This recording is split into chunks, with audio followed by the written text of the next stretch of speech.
Hey y'all, and welcome to Politibrawl. My name is Brian, and Clay Higgins delivers an absolute smackdown, not just of Democrat Representative McIver, but of the entire party for being hypocritical when it comes to illegal immigration. Let's dive in.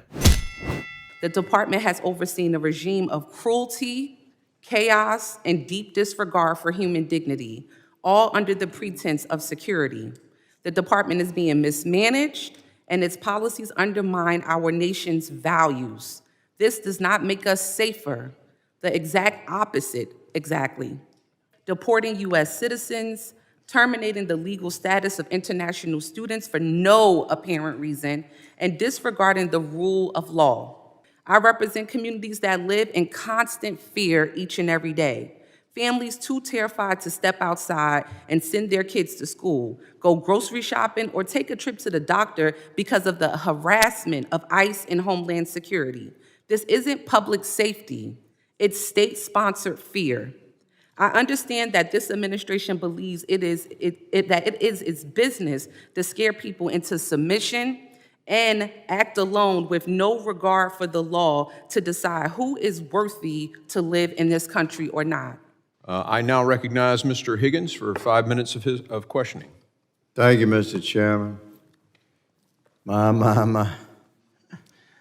Our Democrat colleagues really love illegals in our country.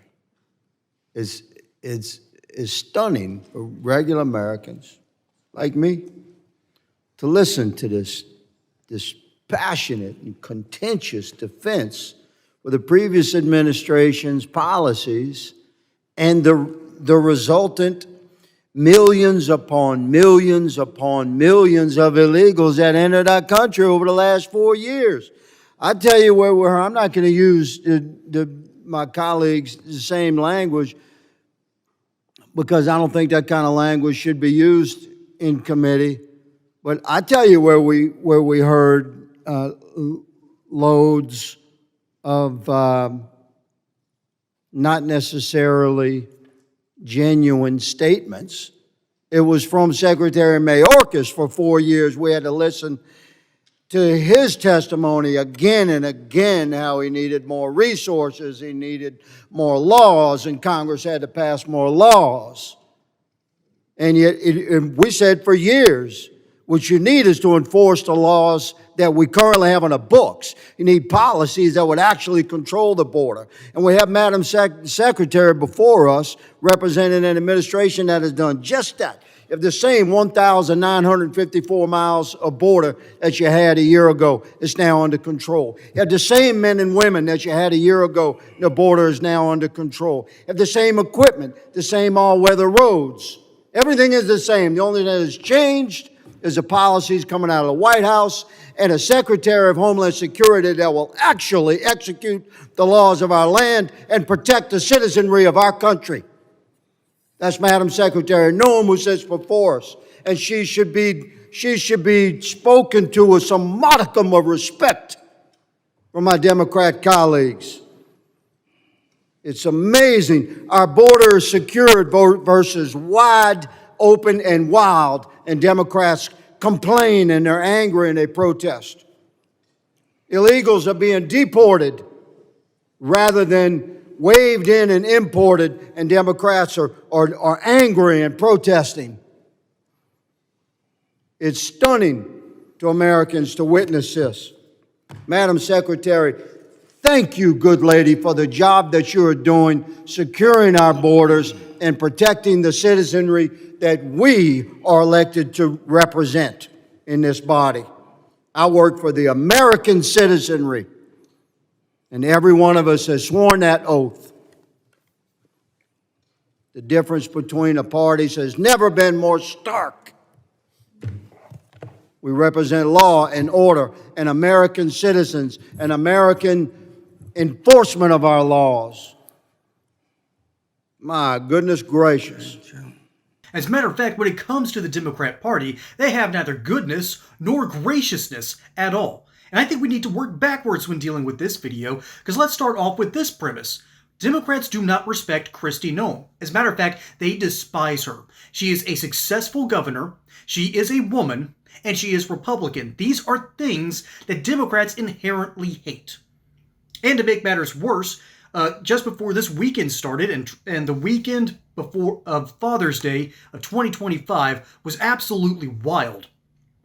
But before that, a sitting senator on the Democrat side, Senator Padilla, decided to barge into one of her meetings and demand, with quite forceful voices, demand to see her. It took a number of men to back him out of that situation and handcuff him because no one in that crowd knew what Senator Padilla was going to do next.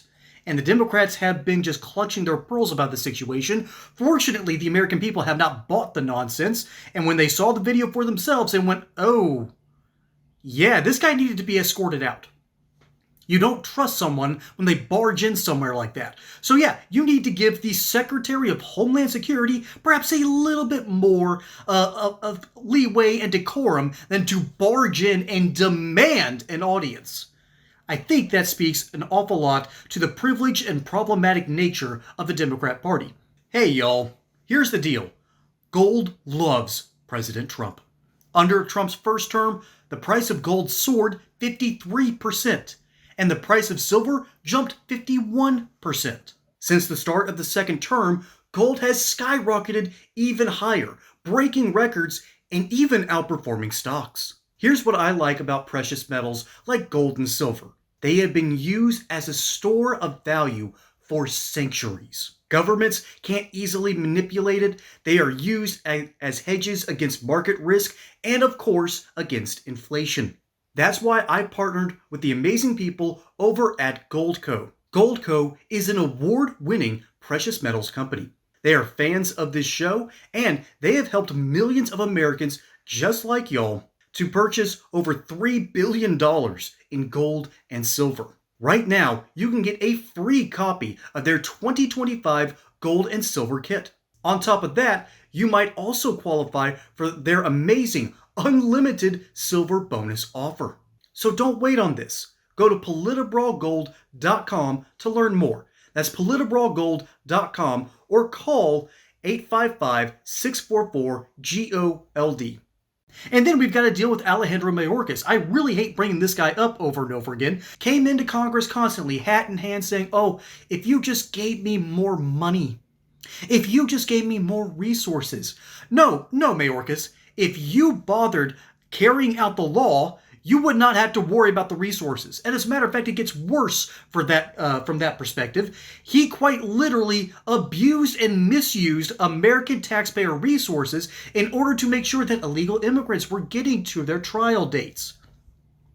Yeah, that sounds like a good thing at first until you realize that he was using specialized cars, he was using entire agents for escorts instead of telling local law enforcement, hey, we really need y'all to take one for the team and make sure this guy gets from point A to point B. Can you do that for us? And Alejandro Mayorkas refused because Democrats do not like using their human capital unless they're using it in order to score political points in certain communities.